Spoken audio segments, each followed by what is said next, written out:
الحمد لله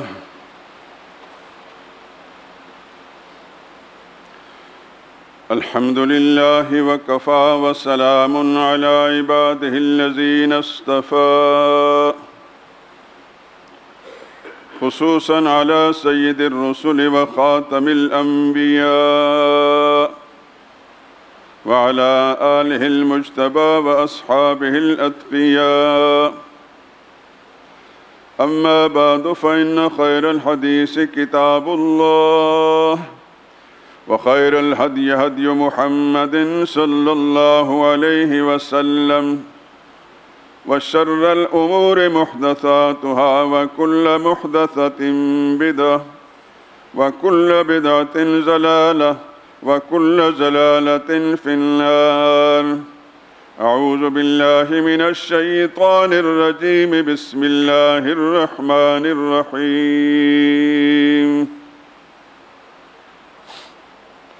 الله لا إله إلا هو الحي القيوم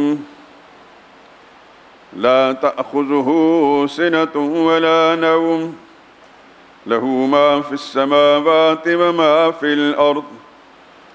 من ذا الذي يشفع عنده إلا بإذنه يعلم ما بين أيديهم وما خلفهم ولا يحيطون بشيء من علمه إلا بما شاء.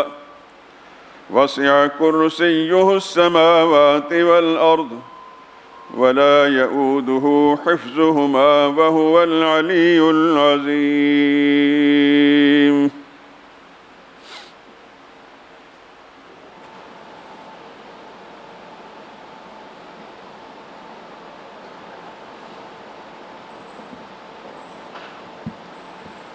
اللہ ہی الہ ہے، اس کے سوا اور کوئی الہ نہیں۔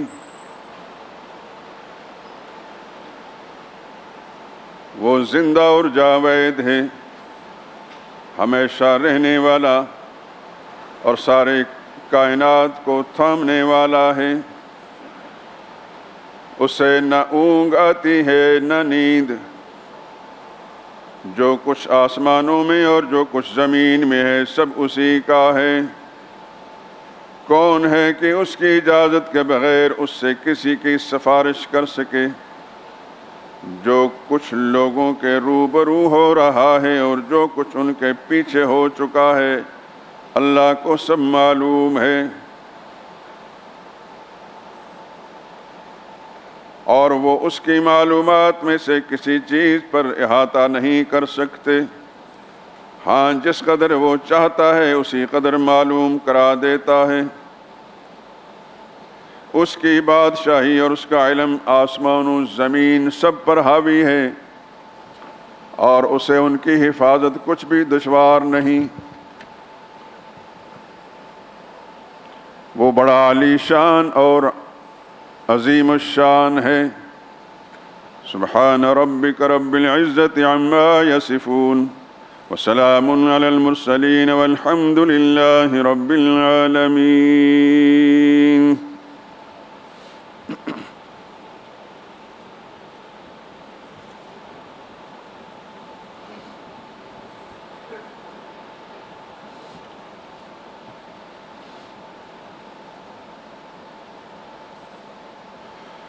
سزاوار عبادت لائق حمد و ثنا تو ہے، سزاوار عبادت لائق حمد و ثنا تو ہے، نگہبان زمین و آسمان رب العلا تو ہے۔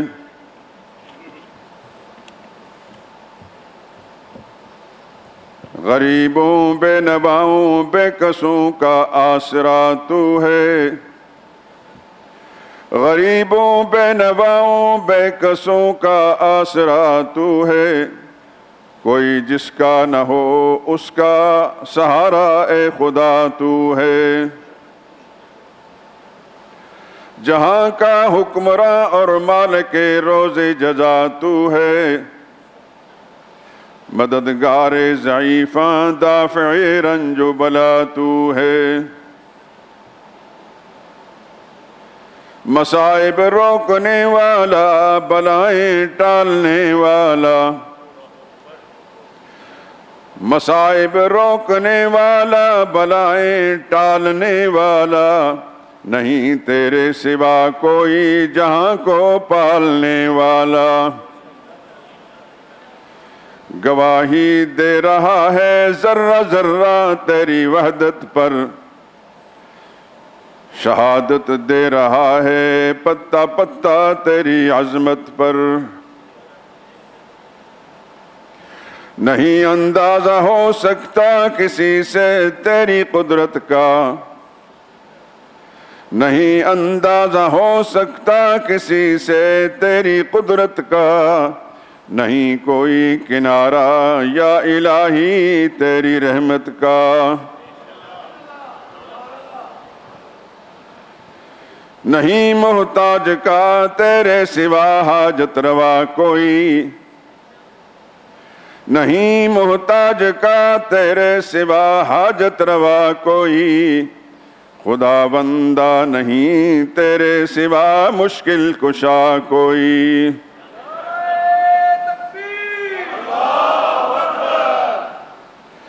الہی بادئ توحید سے سرشار فرما دے، الہی بادئ توحید سے سرشار فرما دے، نفاق و شرک و بدعت سے مجھے بیزار فرما دے۔ الہی دولت عشق نبی مجھ کو عطا کر دے، امین دین حق پابند شرع مصطفیٰ کر دے۔ محبت کر عطا مجھ کو غلامان محمد کی، محبت کر عطا مجھ کو غلامان محمد کی، نرالی شان دیکھی ہے فدایان محمد کی۔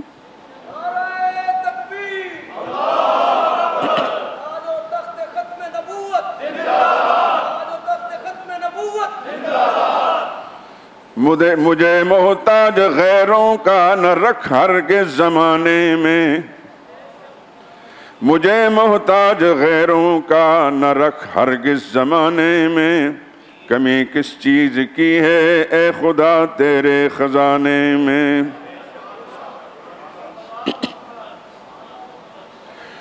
میرے ماں باپ کو بھی دے جگہ رحمت کے دامن میں، میرے ماں باپ کو بھی دے جگہ رحمت کے دامن میں، انہوں نے جس طرح پالا ہے مجھ کو میرے بچپن میں۔ میری اولاد کو دارین کی یا رب سعادت دے، بہر صورت بچا ان کو شیاطین کی شرارت سے۔ ہدایت دے الہی سارے فرزندان آدم کو، خدایا بخش دے سارے مسلمانان عالم کو۔ خدا بندہ مجھے دنیا و عقبہ کی بھلائی دے، قیامت میں عذاب نار دوزخ سے رہائی دے۔ میری ہر بات ہو پوری ترازو صداقت پر، مجھے دے استقامت اے خدا راہ ہدایت پر۔ مجھے ہر حال میں مطلوب ہو تیری رضا یا رب، مجھے نفس اور شیطان کی شرارت سے بچا یا رب۔ الہی بادئ توحید سے سرشار فرما دے، نفاق و شرک و بدعت سے مجھے بیزار فرما دے۔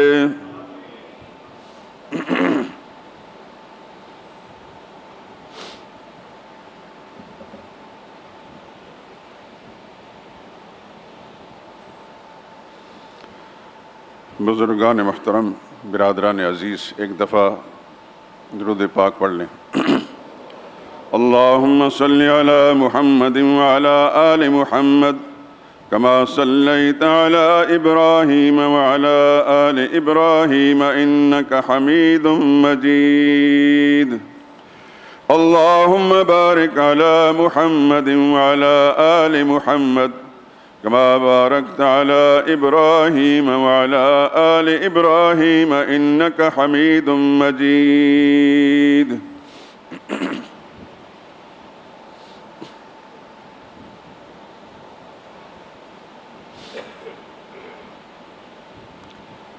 آپ حضرات کے علم میں ہے کہ جب بھی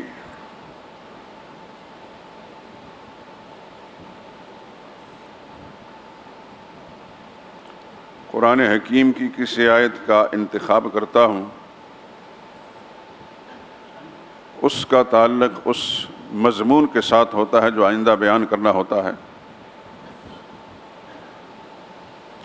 پچھلے جمعے میں بھی یہی آیت قرآن کریم کی سب سے عظیم رتبے کے لحاظ سے سب سے عظیم آیت الکرسی کی تلاوت ہوئی تھی، اور آج بھی اسی کی تلاوت ہوئی ہے، اور جو نظم میں پڑھتا ہوں وہ بھی آپ کے علم میں ہے، مضمون سے متعلق ہوتی ہے۔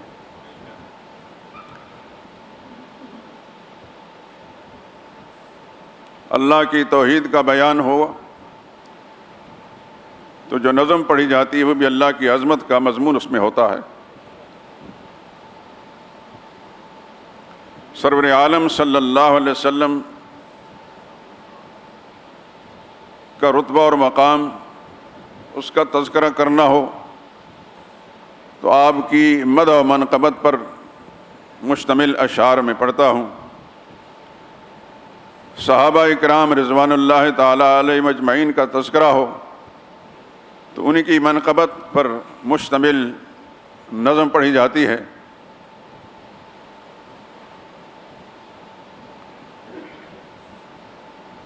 یہ نظم جو آج پڑھی ہے، جیسا آپ نے سن لی، یہ ایک مناجات ہے۔ مناجات کہتے ہیں اللہ سے درخواست کرنا اشعار کے طریقے پر، اس کو مناجات کہتے ہیں۔ نثر میں اگر اللہ سے کوئی التجا کی جائے تو اس کو دعا کہتے ہیں، اور نظم میں جو التجا کی جائے اس کو مناجات کہتے ہیں۔ اس کو اچھی طرح سمجھ لیجئے۔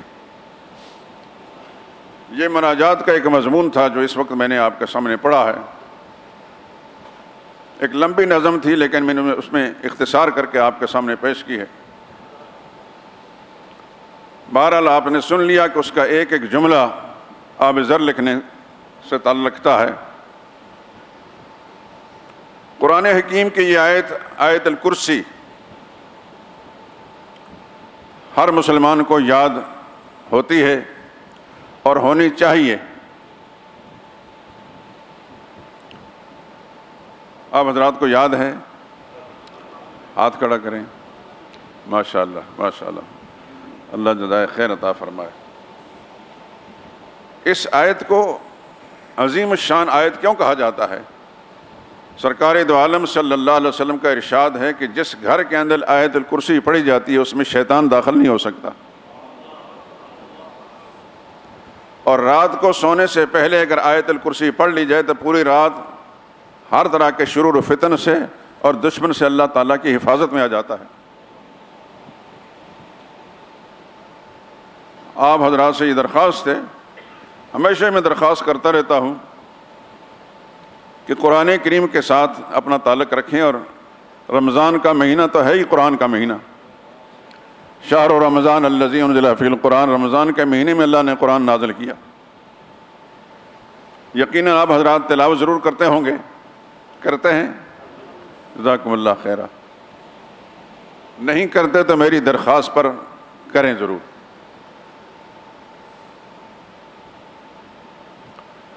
اور صرف یہ نہیں کہ گھر کے ایک آدمی یا گھر کے بڑے جو ہے میاں بیوی کریں اور بچے نیند کے خراٹے بھرتے رہیں، بچوں کو بھی اس لائن پر لگائیں۔ ایک مسلمان کا بچہ قرآن کے بغیر مسلمان نہیں رہ سکتا، اور اس ماں باپ کی ذمہ داری ہے اپنے بچوں کو قرآن کے ساتھ رکھنے کی۔ کل کو خدا کی بارگاہ میں جانا ہے سب نے، ماں باپ نے بھی جانا ہے اور بچوں نے بھی جانا ہے. ایسا نہ ہو کہ ماں باپ کی غفلت اور لاپرواہی کی بدولت بچہ قرآن سے محروم رہیں اور اللہ کی بارگاہ میں جا کر اللہ پوچھیں کہ میری کتاب تمہارے پاس آئی تھی، اس کے ساتھ کیا سلوک کیا؟ تو بچے یہ کہیں یا اللہ ہم تو ان ماں باپ کے ماتے تھے، انہوں نے ہمیں نہیں سکھایا، تاکہ غفلت کے ہم بڑے ہو گئے اور دنیا کے دھندوں میں مشغول ہو گئے. تو پھر وہ بچے ماں باپ کی شکایت اللہ کی بارگاہ میں کریں گے اور ان کو قرآن سے محروم رکھنے کی سزا اللہ تعالیٰ دیں گے. اس لیے میں سب سے درخواست کرتا ہوں کہ قرآن کریم کو اپنی زندگی کا اوڑھنا بچھونا بنائیے. آج ہم جس طرح کے مصائب و آلام میں گھرے ہوئے ہیں، اور اس وقت جو وائرس کی شکل کے اندر ایک وبا آئی ہوئی ہے، اور وہ وبا تھوڑی ہے اور خوف و ہراس زیادہ ہے. جتنے آدمی روزانہ اس وبا سے مرتے ہیں، اس سے کہیں زیادہ آدمی روزانہ اس سے پہلے بھی مرتے تھے، لیکن اس کے باوجود خوف و ہراس نہیں تھا. میرے دوستو، ایک مومن کامل، اللہ تعالیٰ مجھے اور آپ کو ایمان کامل عطا فرمائے. اے مومن کامل کا ایمان اللہ کی ذات پر ہوتا ہے، اور وہ خوف بھی اللہ ہی کی ذات سے رکھتا ہے، کسی اور چیز سے نہیں ڈرتا. اگر ہمارے اندر ایمان کامل ہوگا تو پھر اس چیز کا خوف نہیں ہوگا. بیماریاں آتی رہتی ہیں اور جاتی بھی ہیں. دنیا میں کوئی انسان سدا رہنے کے لیے آیا نہیں، بالآخر اس نے جانا ہے. اگر اس کرونا وائرس سے بچ گئے تو کیا ہم ہمیشہ کے لیے دنیا میں زندہ رہیں گے؟ جانا ہے. اللہ نے فرمایا وَلَن يُؤَخِّرَ اللَّهُ نَفْسًا إِذَا جَاءَ أَجَلُهَا. اللہ نے ہر انسان کی زندگی کا ایک ٹائم مقرر کیا ہے کہ اس وقت اس کو اس دنیا سے بلانا ہے، اور جب اللہ کی طرف سے بلانے کے فیصلے آ جاتے ہیں تو پھر اس کے لیے رکاوٹ کوئی چیز نہیں بن سکتی. یہ ساری تدبیریں فیل ہو جاتی ہیں. اس بات کو اچھی طرح ذہن نشین فرما لیجئے کہ ہم نے یہ کر لیا تو وہ کر لیا تو وہ کر لیا تو ہم کرونا سے بچ جائیں گے. نہیں، اگر اللہ تعالیٰ نے یہ بیماری بھیجی اور اس کے ذریعے سے موت ہے تو یقیناً موت آئے گی، اور اگر اللہ کی طرف سے بلاوا نہیں تو یہ کچھ بھی نہیں کر سکتی. لیکن اس چیز کا تعلق اللہ کی ذات پر ایمان اور بھروسہ اور کامل تقوی کے ساتھ ہے. جو اللہ سے ڈرتا ہے وہ دنیا میں کسی چیز سے نہیں ڈرتا. وہ اللہ کی کتاب پر اس کا ایمان ہوتا ہے. یہ میں نے آیت پڑھی ہے وَلَن يُؤَخِّرَ اللَّهُ نَفْسًا إِذَا جَاءَ أَجَلُهَا. کسی انسان کی اجل، موت کا ٹائم آ جاتا ہے تو پھر کوئی چیز اس کو مؤخر نہیں کر سکتی. اور اگر اجل نہیں تو کچھ بھی. آپ کو یاد ہوگا پاکستان میں ایک زمانہ ایسا بھی تھا، ایک جہاز گرا تھا جس میں بلوچستان کے گورنر بھی تھے، اور اللہ نے ان کو بچا لیا. ملتان کے ایک علاقے میں وہ جہاز گرا، گورنر موجود تھے. مارنے والے سے بچانے والا بڑا طاقتور ہے، اور جب موت آتی ہے تو ذرا سی ٹھوکر لگتی ہے تو انسان گرتا ہے، مر جاتا ہے.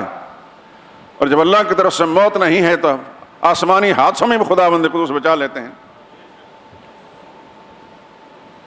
اس لیے میں درخواست کروں گا کہ اپنا تعلق اپنے رب کے ساتھ درست کیجئے، اللہ کے ساتھ صلح کر لیجئے. یہ بڑا آسان سا لفظ میں بول رہا ہوں.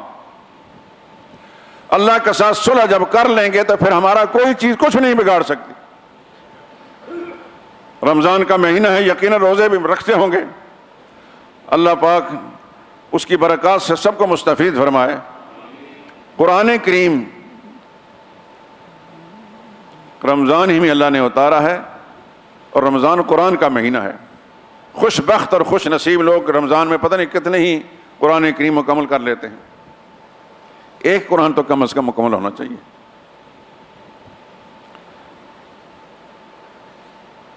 اور جب قرآن کے ساتھ تعلق صحیح ہوگا تو پھر آیت الکرسی کا پتہ چلے گا. آیت الکرسی کو اتنی عظیم آیت کیوں کہا جاتا ہے؟ تھوڑی سی توجہ میری اس بات کی طرف. یہ لمبی آیت نہیں، 10 جملوں پر مشتمل ہے. اس سے لمبی لمبی آیتیں قرآن کریم میں موجود ہیں. ان کے مقابلے میں یہ مختصر لیکن عظیم الشان آیت اس کو کہا گیا ہے. میں نہیں کہتا، محمد مصطفیٰ صلی اللہ علیہ وسلم کا فرمان. اس کے عظیم الشان ہونے کی وجہ یہ ہے اس کے اندر جو مضمون ہے وہ عظیم الشان ہے. اس کا جو مضمون ہے وہ عظیم الشان ہے. اس میں جو مضمون بیان ہوا ہے اس پر اگر کسی کا ایمان ہے اس کے لیے جنت یقینی ہے. حتمی اور قطعی طور پر میں اللہ کی کتاب پر ہاتھ رکھ کر اللہ کی قسم اٹھا کر کہتا ہوں، آیت الکرسی کے جو مضمون ہے اس پر اگر کسی شخص کا پکا ایمان ہے تو یقیناً جنت میں جائے گا. میں نے قسم اٹھا کر کہی بات، یہ اپنی طرف سے نہیں کہہ رہا، محمد مصطفیٰ صلی اللہ علیہ وسلم کی پاکیزہ تعلیمات کی روشنی میں کہہ رہا ہوں، خود قرآن کریم کے دوسرے مضامین کو سامنے رکھ کر کہہ رہا ہوں. آیت الکرسی کے لیے مختصر لفظ یہ ایمان ہے، اور جنت میں داخلہ ایمان پر ہوگا. میری بات سمجھ میں آ رہی ہے؟ نمازوں پر نہیں ہوگا، صرف روزے پر نہیں ہوگا، صرف حج پر نہیں ہوگا، زکوٰۃ پر نہیں ہوگا، صدقہ و خیرات پر نہیں ہوگا، دیگر نیکیوں پر نہیں ہوگا. اگر ان نیکیوں کی بنیاد میں ایمان ہے تو زکوٰۃ بھی قبول ہے. ان نمازوں کی بنیاد میں ایمان ہے تو نماز بھی قبول ہے. زکوٰۃ کی بنیاد میں ایمان ہے تو زکوٰۃ بھی قبول ہے. حج کی بنیاد میں ایمان ہے تو حج بھی قبول ہے، عمرہ بھی قبول ہے، صدقہ و خیرات بھی قبول ہیں. اگر ان نیکیوں کی بنیاد میں ایمان نہیں، رب کعبہ قسم ان کی کوئی قیمت بھی نہیں.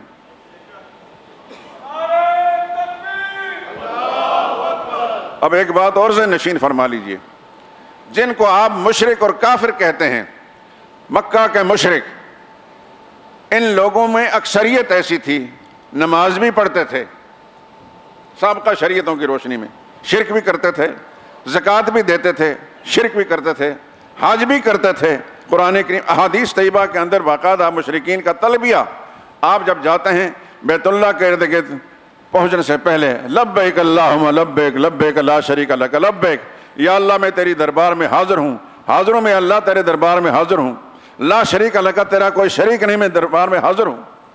اس حد تک مشرکین بھی مسلمانوں کے ساتھ متفق تھے. ایک جملہ آخر میں کہہ کر غلطی کرتے تھے، الا شریکن ہوا لک تملکہ ما ملک، یا اللہ ہم کسی کو تیرا شریک نہیں مانتا مگر ایک کو شریک مانتا ہے جس کا تو مالک ہے اور اس کے مملوکات کا بھی تو مالک ہے. وہ جو بیت اللہ کے اندر انہوں نے جو مختلف بت بنا رکھے تھے، آپ نے کبھی غور فرمایا کہ یہ بت کیا تھے؟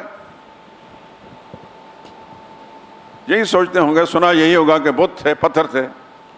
نہیں بھائی، بے وقوف نہیں تھے وہ اتنے. میں اور آپ اگر اتنے سمجھدار ہیں کہ ہم کسی پتھر کو اپنا خدا نہیں بنا سکتے، تو وہ مکہ کے لوگ بڑے بڑے سیاستدان، بڑے بڑے ہوشیار بیدار مغز لوگ تھے، وہ اتنے بے وقوف نہیں تھے کہ کسی پتھر کو اپنا خدا بنا لیں. وہ مورتیاں تھیں، وہ نمونے تھے کچھ انسانوں کے. وہ انسان جو دنیا سے چلے گئے لیکن ان کی عقیدتوں کا مرکز تھے، ان انسانوں کی یادگار کے طور پر انہوں نے وہ مورتیاں بنا رکھی تھی پتھروں کی. جیسے اس زمانے میں کیمرہ ایجاد ہوا تو آپ کسی بھی ایسی شخصیت جو آپ کی ممدوح ہو تو اس کی تصویر بنا کر گھر میں اپنے دفتر میں لگا لیتے ہیں. پاکستان کے اندر ہر دفتر کے اندر بانی پاکستان کی تصویر ہوتی ہے. علامہ اقبال مرحوم کی تصویر ہوتی ہے، کیونکہ قوم کو ان کے ساتھ محبت اور عقیدت ہے. تو انہوں نے وہ مورتیاں بنا رکھی. اس زمانے میں کیمرے ایجاد نہیں ہوتے تو پتھروں کی مورتی. آپ اگر ہندوستان میں گئے ہیں، یقیناً گئے ہوں گے، میں گیا ہوں.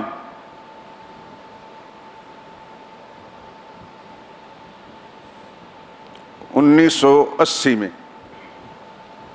دہلی میں گیا، 8 دن میں ہندوستان میں رہا. ڈاکٹر اسرار احمد مرحوم بھی ہمارے ساتھ تھے، ہماری مسجد کے منتظم اعلیٰ چودھری عبدالحکیم بھی تھے، اور بھی کچھ بہت سارے لوگ تھے. دہلی کے اندر ہم 8 دن رہے. جہاں ہم نے لال قلعہ دیکھا، قطب مینار دیکھا اور بہت ساری چیزیں دیکھیں جن کی تفصیلات میں جانے کی ضرورت نہیں، وہاں ہم نے برلا مندر بھی دیکھا۔ برلا ایک سیٹھ ہے ہندوؤں میں، بہت بڑا دولت مند، اس نے ایک بہت بڑا مندر بنایا ہے۔ اس مندر میں اس نے مورتیاں رکھی ہیں، وہ جو ہندوؤں کی دیویاں اور دیوتا ہیں، ان کو خدائی اوتار کہتے ہیں، کہ اللہ تعالیٰ نے ان کو، یہ جو ہمارے ممدوح ہیں، اللہ تعالیٰ نے ان کو کچھ اختیارات ایسے دے رکھے تھے کہ ان اختیارات کی بنا پر یہ ہماری حاجتیں اور حاجتیں پوری کرتے ہیں اور مشکلیں دور کرتے ہیں۔ تو میں نے دیکھا کہ بڑی خوبصورت عورتوں کی شکل میں انہوں نے وہاں اپنی دیویاں نصب کر رکھی تھی، کچھ پتھروں کی بنے ہوئی تھے، کچھ مختلف دھاتوں کی، لیکن حسین و جمیل خوبصورت عورت طرح، اور باقاعدہ ان کے گلے میں اور ان کے کانوں میں کانٹے اور مطلب زیورات بھی ان کو پہنائے ہوئے تھے، اس طرح ان کے دیوتا بھی تھے۔ تو یہ کیا ہے؟ کسی ہندو سے آپ نے پوچھا کہ یہ دیویاں اور دیوتا کیا ہیں؟ یہ در حقیقت وہ شخصیتیں جو ان کے ذہنوں کے اندر موجود ہیں، ماضی میں گزر چکی ہیں، ان کی یادوں کو تازہ رکھنے کے لیے انہوں نے وہ دیویاں اور دیوتا، ان کی مورتیاں بنا رکھی ہیں۔ اس طرح مشرکین مکہ نے خانہ کعبہ کے اندر جو بت نصب کر رکھے تھے وہ بھی شخصیتوں کے یادگار کے طور پر، مثلا ان بتوں میں ایک بت تھا ہبل، یہ حضرت حابیل شہید کا بت تھا، آدم علیہ السلام کا بیٹا جو اپنے بھائی کے ہاتھوں سے قتل ہوا تھا۔ قابیل نے حابیل کو قتل کر دیا تھا، تو حابیل شہید کے نام پر مشرکین نے ایک بت بنایا اور اس کو پوجتے تھے اور سمجھتے تھے کہ ہم اس کو پوجتے ہیں، اس سے مرادیں مانگتے تھے، حابیل شہید ہماری مرادیں پوری کرتے ہیں، وہ حضرت حابیل شہید کا۔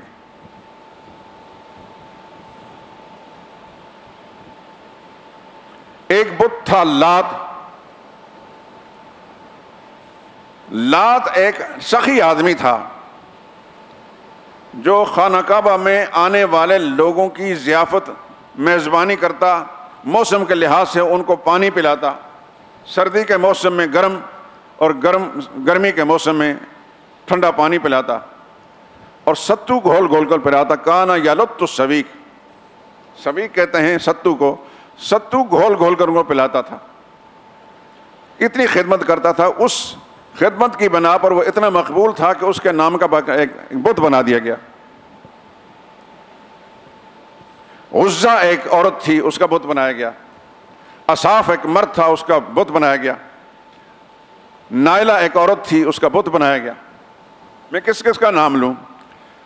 حتیٰ کہ ابراہیم علیہ السلام کا بت بھی تھا، اسماعیل علیہ السلام کے نام کا بت بھی تھا، حضرت مریم صدیقہ کے نام کا بت بھی تھا۔ جتنے مقدسین سے پہلے گزرے ہیں ان کے ناموں پر بت بنا کر رکھے تھے، لیکن ابراہیم علیہ السلام نے تو شرک کی تعلیم نہیں دی، اسماعیل علیہ السلام نے شرک کی تعلیم نہیں دی، لیکن مشرکین اپنے فاسد خیال کی بنا پر ان کو پوجتے تھے، ان سے مرادیں مانگتے تھے، اور ان کے یادوں کو قائم رکھنے کے لیے انہوں نے مورتیاں بنا رکھی تھیں۔ تو یاد رکھیے، جو آپ نے سن رکھا کہ مشرکین بت پرست تھے، اس بات کو سمجھیے، وہ بت کے بعد پتھر نہیں تھے، وہ انسان تھے، جن انسانوں کے نام پر انہوں نے مورتیاں بنا رکھی تھیں، ان کی یادوں کو تازہ کرنے کے لیے وہ سامنے ہوتی تھی۔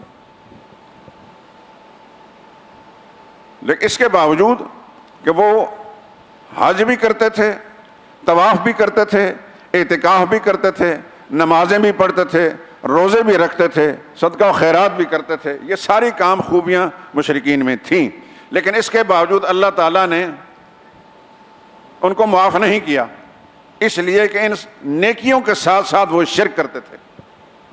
کوئی نیکی قبول نہیں ہوتی جب تک انسان کا عقیدہ ٹھیک نہ ہو۔ اگر کسی آدمی کے عمل میں شرک موجود ہے یا اس کے عقیدے میں شرک موجود ہے، ساری دنیا پہاڑوں جتنی نیکیاں بھی وہ کر لیں، اللہ کے نزدیک ان نیکیوں کی کوئی قیمت بھی نہیں۔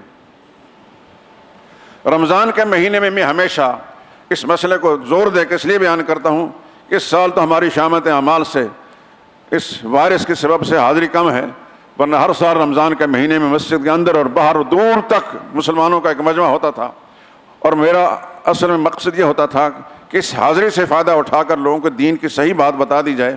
اگر کسی کو سمجھ میں آ گئی، عمل کی توفیق ہو جائے تو اس کو آخرت سدھر جائے گی، نہیں تو کم از کم ہمارا فرض تو پورا ہو جائے گا. ایک بات یہ، آیت الکرسی کے اندر یہی مسئلہ بیان کیا گیا ہے، عقیدے کا مسئلہ. آگے میں اس کو تفصیل سے بیان کروں گا.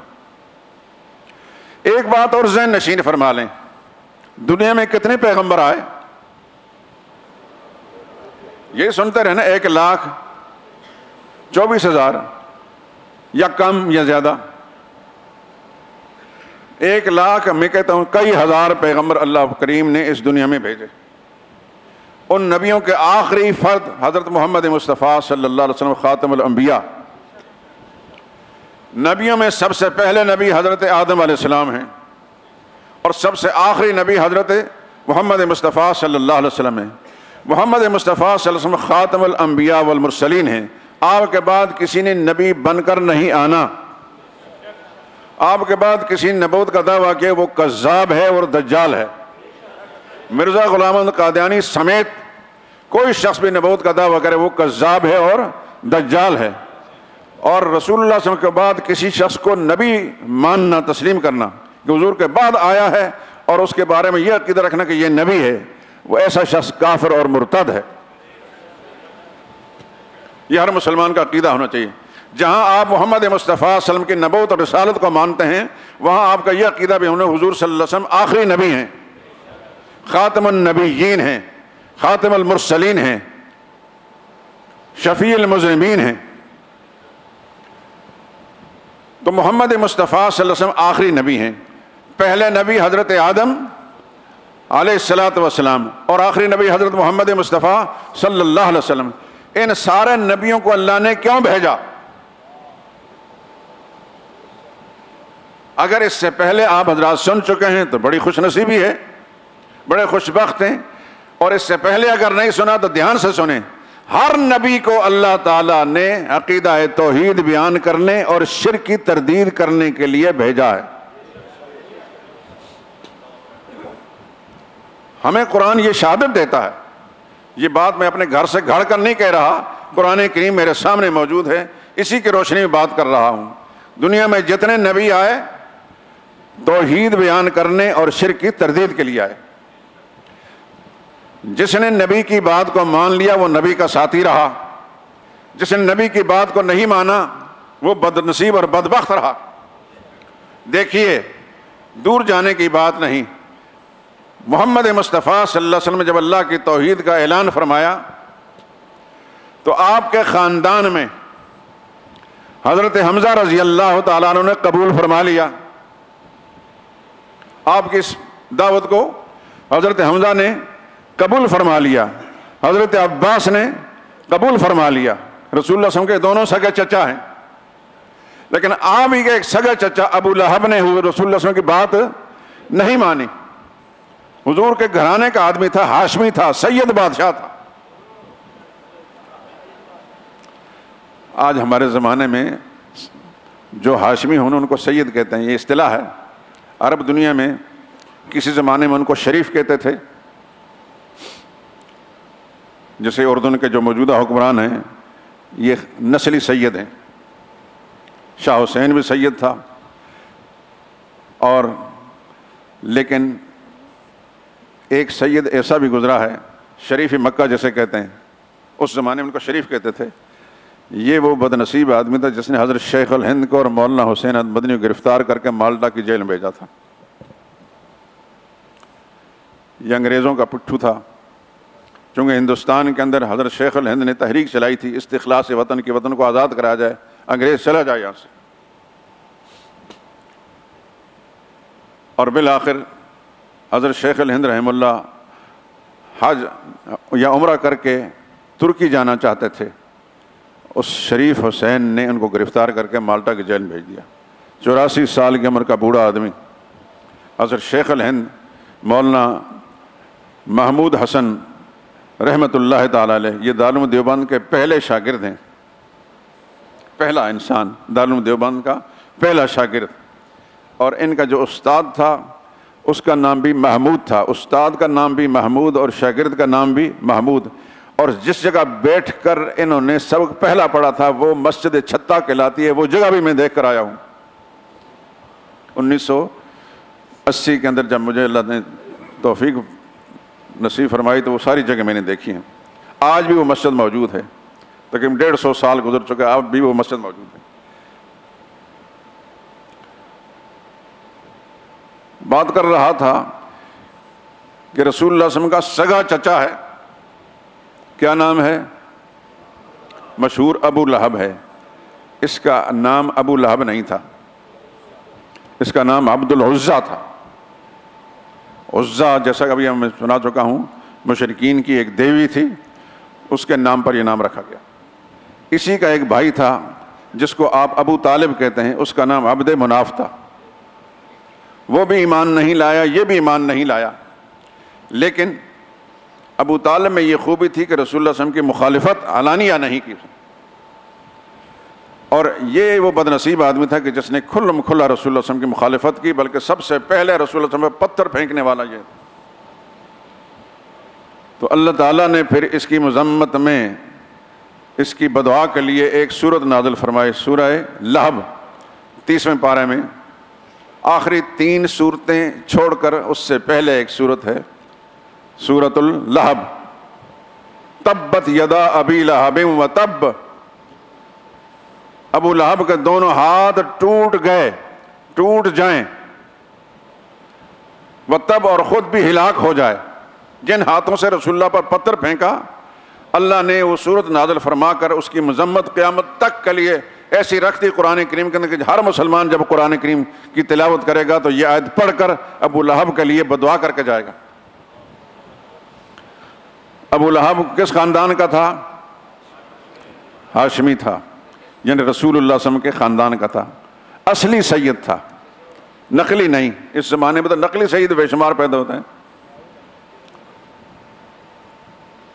نقلی سید بے شمار ہیں، ہمیں معلوم ہے بہت سارے لوگ، کوئی دنیا میں ہیں اور کوئی نہیں ہے، تذکرہ کرنے کا فائدہ کچھ نہیں، لیکن وہ اصلی سید تھا۔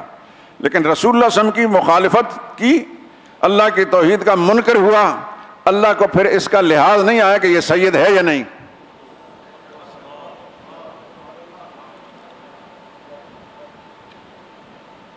اللہ کو پھر اس کا کوئی لحاظ نہیں ہوا۔ لیکن آپ اللہ کی تقسیم پہ قربان جائیں، جس نے اللہ کے نبی کی بات کو مان لیا وہ ابو جہل کے خاندان کے 2 بھائی مسلمان ہیں،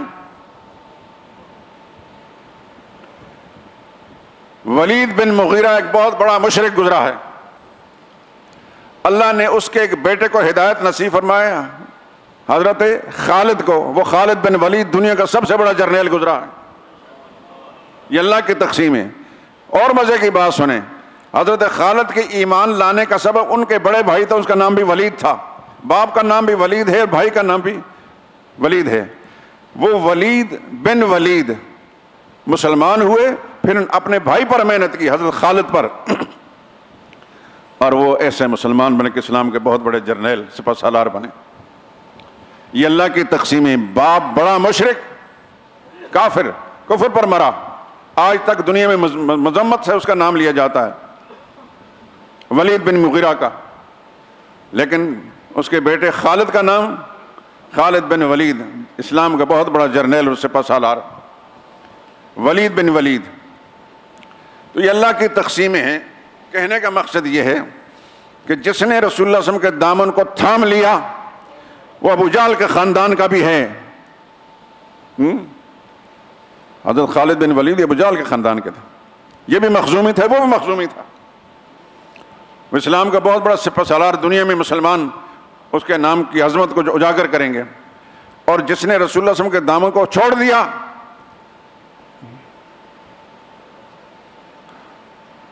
وہ عبد المطلب کا بیٹا ابو لہب، وہ فی النار والسقر، جہنمی ہوا۔ اس کی مذمت میں اللہ نے قرآن کریم میں سورت نازل فرما دی۔ تو یاد رکھیے، اللہ کے نزدیک اس بات کی کوئی پرواہ نہیں کہ یہ کس قبیلے کا ہے اور کس خاندان کا ہے، کس کا بیٹا ہے؟ اللہ کو نہ کسی سید کی پرواہ ہے، نہ کسی پٹھان کی پرواہ ہے، نہ کسی اور قبیلے اور خاندان کی۔ اللہ کے نزدیک تو ایمان، وہ ایمان جو محمد مصطفیٰ صلی اللہ علیہ وسلم نے پیش کیا تھا، اس ایمان کو جس نے دل و جان سے قبول کر لیا وہ رسول اللہ صلی اللہ علیہ وسلم کا ساتھی ہے، وہ حضور صلی اللہ علیہ وسلم کا امتی ہے، اور وہ جنتی ہے۔ اور جس نے نبی کی بات کو ٹھکرا دیا، وہ کل کا ہو رسول اللہ کے خاندان کا، وہ بھی بد نصیب ہے، اور آج کا ہے تو تب بھی بد نصیب ہے۔ آپ حضرات کے سامنے اس بات کرنے کا مقصد کیا ہے کہ آپ اس مسئلے کو سمجھ لیجئے کہ توحید پر دار و مدار ہے، توحید پر دار و مدار ہے انسان کی نجات کا، توحید پر مدار ہے انسان کی اعمال کی قبولیت کا۔ آپ سارا دن بھوکے پیاسے رہتے ہیں، روزہ رکھتے ہیں، دل میں یہ ہے کہ اللہ راضی ہو جائے، ہمارے بھوک پیاس سے اللہ راضی ہو جائے۔ اس کے ساتھ یہ شرط لازمی ہے کہ عقیدہ بھی صاف اور پاک ہو۔ خدا نہ خواستہ عقیدے میں ذرا بھی جھول ہوگی تو قرآن کریم کا فیصلہ سن لیجئے، اِنَّهُ مَن يُشْرِكْ بِاللَّهِ فَقَدْ حَرَّمَ اللَّهُ عَلَيْهِ الْجَنَّةَ۔ لوگوں یاد رکھو، جس نے بھی اللہ کے ساتھ کسی کو شریک بنایا، شرک کیا، فَقَدْ حَرَّمَ اللَّهُ عَلَيْهِ الْجَنَّةَ، اللہ نے اس پر جنت حرام ٹھہرا دی ہے۔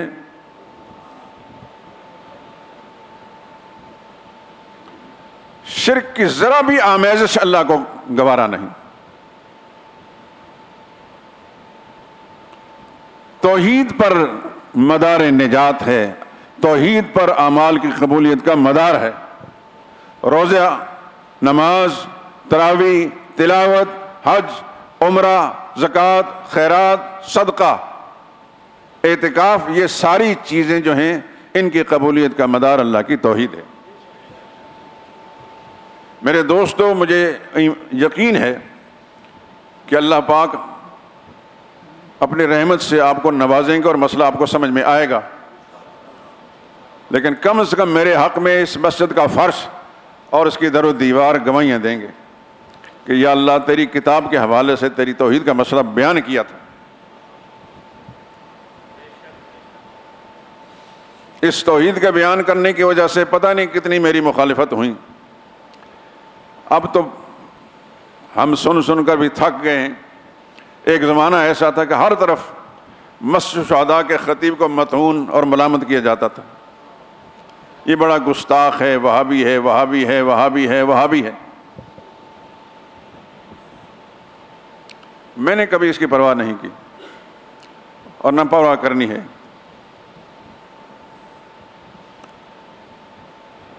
میں اللہ کا شکر ادا کرتا ہوں کہ کچھ مسلمان میری بات کو سنتے اور اللہ مجھے بیان کرنے کی توفیق عطا فرماتے ہیں، یہ اللہ کا بہت بڑا انعام ہے۔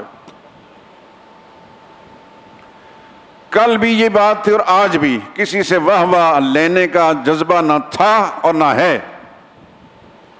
اللہ اس چیز سے مجھے ہمیشہ کے لیے محفوظ رکھیں، میرے پیش نظر ہر وقت اللہ کی رضا ہو، بس میرا رب راضی ہے تو سب کچھ ہے، اگر رب راضی نہیں تو سب کچھ برباد ہے۔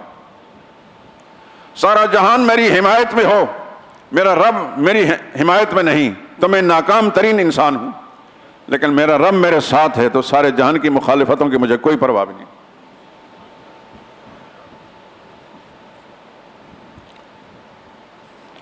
آئیے اس بات کرو جو پچھلے جمعے میں نے شروع میں کہی تھی، توحید کسے کہتے ہیں؟ ایک ماننا اور ایک جاننا، ایک ماننا اور ایک، یہ اتنے آسان طریقے سے میں اس لیے سمجھا رہا ہوں کہ آپ لوگوں نے اس مسئلے کو لوگوں کو سمجھانا ہے۔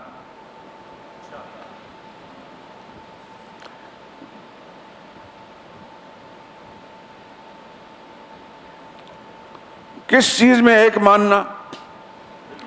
ذات میں، صفات میں، اختیارات میں اور حقوق میں، چار چیزیں ذہن میں رہنی چاہیے۔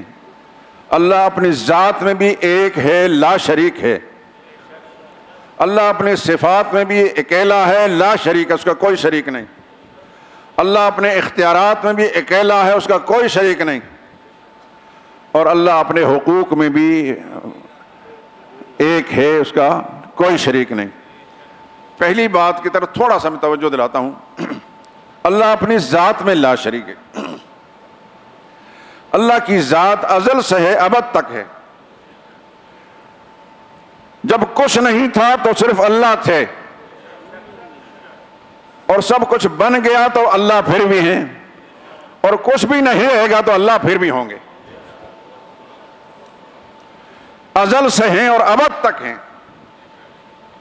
کوئی نہ ازلی ہے نہ ابدی ہے، نہ یہ زمین ازلی ہے نہ ابدی ہے۔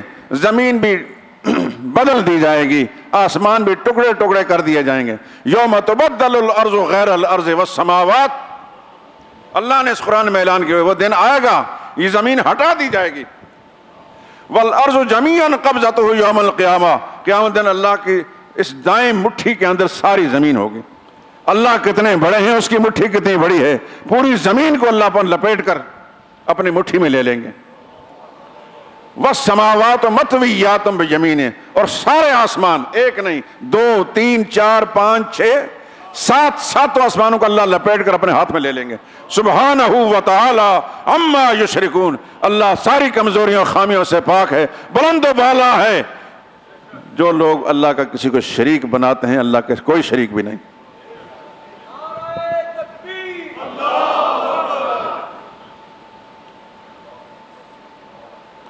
اور شرک اللہ کو کس قدر ناپسند ہے، یہ بھی اللہ کی اپنی کتاب کی زبان سے سنیں۔ تکاد السماوات یتفطرن وتنشق الارض وتخر الجبال حدا ان دعوا للرحمن ولدا۔ شرک کرنے والے کی شرکیہ بولی اللہ کو اس قدر ناپسند ہے، تکاد السماوات یتفطرن، قریبے کے آسمان پھٹ پڑے۔ اللہ کو یہ جملہ شرکیہ کلام اس قدر ناپسند ہے، خود اللہ فرماتے ہیں کہ اس کی نحوست اتنی ہے کہ آسمان پھٹنے کا خطرہ ہے۔ وَتَنْشَقُّ الْأَرْضُ، زمین چر جائے، وَتَخِرُّ الْجِبَالُ حَدًّا، پہاڑوں کے ٹکڑے ٹکڑے ریزے ریزے ہو جائیں۔ کیوں؟ أَن دَعَوْا لِلرَّحْمَٰنِ وَلَدًا، جو یہ کہتے ہیں کہ اللہ کا کوئی شریک ہے، اللہ کا کوئی بیٹا ہے۔ بیٹا باپ کا شریک ہوتا ہے؟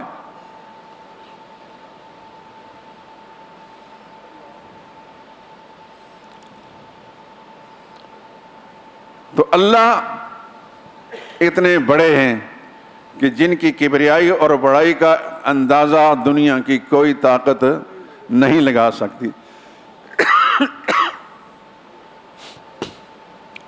شیخ سعدی نے اپنی کتاب میں لکھا ہے، بچپن میں ہم جب فارسی پڑھتے تھے تو اللہ کی عظمت بیان کرتے ہوئے ایک شعر نے کہا، اے برطرز خیال و قیاس و گمان و وہم، اے برطرز خیال و قیاس و گمان و وہم، اے اللہ جو بلند و بالا ہے، ہمارے خیالات کی پرواز بھی نہیں، قیاس اندازہ بھی نہیں کر سکتے، گمان بھی نہیں کر سکتے، اور ہم کی پرواز بھی وہاں نہیں۔ وز ہر چے گفتان د شنیدیم خواندائم، تیری ذات کے بارے میں جو کسی نے کہا ہم نے سن لیا ہے اور پڑھ لیا ہے۔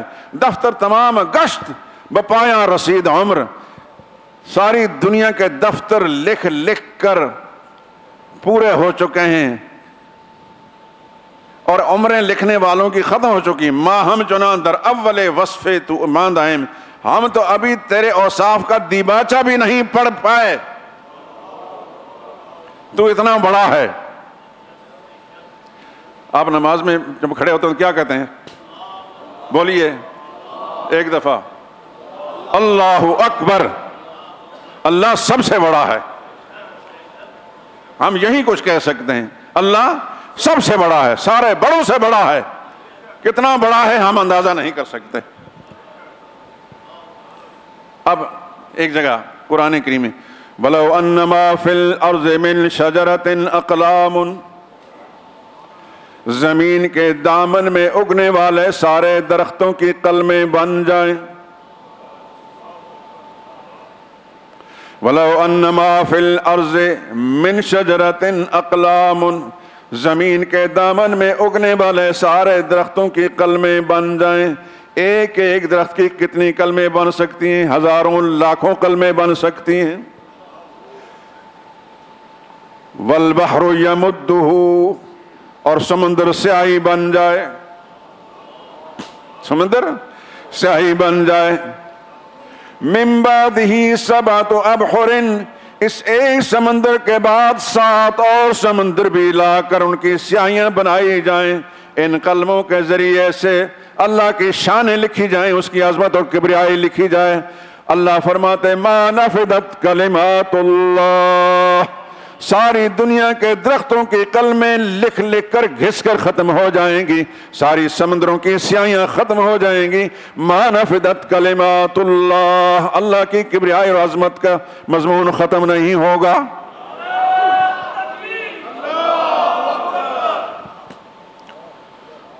میں اس لیے درخواست کرتا ہوں قرآن کریم کی تلاوت کریں اور ترجمے کے ساتھ تلاوت کریں. انشاءاللہ اللہ کی عظمت اور کبریائی کا نقشہ سامنے آتا جائے گا. آج آپ کی سوچ کچھ اور ہوگی، کل کو جب اللہ کا قرآن سمجھ آئے گا تو پھر سوچ کہیں اور ہوگی. جب اللہ اکبر کہیں گے تو آپ کی زبان سے نکلنے والا جن آپ کے رگ رگ کے اندر سرایت کر جائے گی، اللہ کی کبریائی کا تصور ہوگا. پھر آپ کو دنیا کی کوئی چیز اس کے مقابلے میں نہیں جچے گی. اللہ سب سے بڑا ہے، اللہ سب سے بڑا ہے. اللہ اکبر. تو میں سب سے پہلی بات، اللہ اپنی ذات میں بھی لا شریک ہے، اس کی کسی صفت میں بھی کوئی شریک نہیں. وہ ازل سے ہے، جب کچھ نہیں تھا، نہ آسمان تھے، نہ زمینیں تھیں، نہ پہاڑ تھے، نہ سمندر تھے، نہ درخت تھے،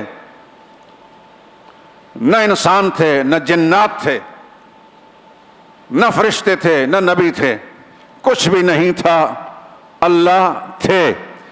اور پھر اللہ نے زمینیں بھی بنا دی، آسمان بھی بنا دیے، فرشتے بھی بنا دیے، جنت بھی بنا دی، جہنم بھی بنا دی، انسان بھی پیدا کیے، جنات بھی پیدا کیے، انسانوں کے اندر نبی بھی بنائے، شہید بھی بنائے، صحابہ بھی بنائے، سب کچھ. اور اللہ اب بھی ہے. کیوں؟ ان کا بنانے والا کون ہے؟ اللہ. اور پھر ایک وقت ایسا آئے گا کچھ بھی باقی نہیں رہے گا. وَأَنَّ السَّاعَةَ آتِيَةٌ لَا رَيْبَ فِيهَا وَأَنَّ اللَّهَ يَبْعَثُ مَن فِي الْقُبُورِ. کچھ نہیں تھا، اللہ تھے، سب کچھ ہو گیا، اللہ ہیں، اور سب کچھ نہیں ہوگا پھر بھی اللہ ہوں گے. یہ ہے اللہ. تو اللہ اپنی ذات میں بھی واحد لا شریک ہے. میں ہوں، آپ ہیں، مگر ہم لا شریک نہیں. ہمارے جیسے لاکھوں دنیا موجود ہیں. کوئی نبی لا شریک نہیں، ہر نبی کا شریک موجود. کوئی فرشتہ لا شریک نہیں، ہر فرشتے کا شریک موجود. کوئی جن لا شریک نہیں، جن کے ساتھ دوسرا جن موجود. لیکن اللہ وہ ہے کہ اس کی کسی صفت میں کوئی اس کا شریک نہیں، اس کی ذات میں بھی کوئی شریک نہیں، اس کی صفات میں بھی کوئی شریک نہیں. پچھلے جمعے میں نے اشارہ دیا تھا، اس کی صفات میں سے ایک مشہور صفت کیا ہے؟ علم. اللہ کی صفات میں سے ایک صفت علم ہے. وہ علیم بھی ہے، وہ خبیر بھی ہے، وہ بصیر بھی ہے. علیم ہے، سب کچھ جاننے والا ہے. خبیر بھی ہے، ہر چیز کی خبر رکھتا ہے. بصیر بھی ہے، ہر چیز کو دیکھتا ہے. اور سمیع بھی ہے، ہر چیز کو سنتا ہے، ہر ایک کی سنتا ہے، ہر ایک کی سنتا ہے، ہر چیز سنتا ہے، ہر بات سنتا ہے اور ہر ایک کی سنتا ہے. میں نے ایک حدیث کا مضمون دیا تھا قرآن کی آیت کے حوالے سے بھی. صحابہ نے پوچھا ابعید ربنا فنناجیہ، ہمارا رب دور ہے تو ہم چلا چلا کر، بعید ربنا فننادی ہے تو ہم چلا چلا کر اس کو پکاریں. ام قریب، یا قریب ہے، فنناجی ہے، پھر سرگوشیوں میں بات کریں. تو یہ سوال پوچھا صحابہ نبی کریم صلی اللہ علیہ وسلم سے، تو اللہ کی طرف سے وحی آ گئی. وَإِذَا سَأَلَكَ عِبَادِي عَنِّي فَإِنِّي قَرِيبٌ۔ میرے حبیب لوگ آپ سے سوال کریں گے میرے بارے میں دور ہوں یا نزدیک ہوں، ان کو بتا دو فَإِنِّي قَرِيبٌ، میں بڑا نزدیک ہوں۔ پکارنے والے کی پکار کو سنتا ہوں، جب بھی مجھے پکارتا ہے دور ہو یا نزدیک میں اس کی پکار کو لگاتار برابر سنتا ہوں۔ یا اللہ کتنے قریب میں فرمایا نحن اقرب الیہ من حبل الورید، اس کی زندگی کی رگ شارگ اس کے اتنی قریب نہیں جتنا میں اس کے قریب ہوں۔ وآخر دعوانا الحمدللہ رب العالمین۔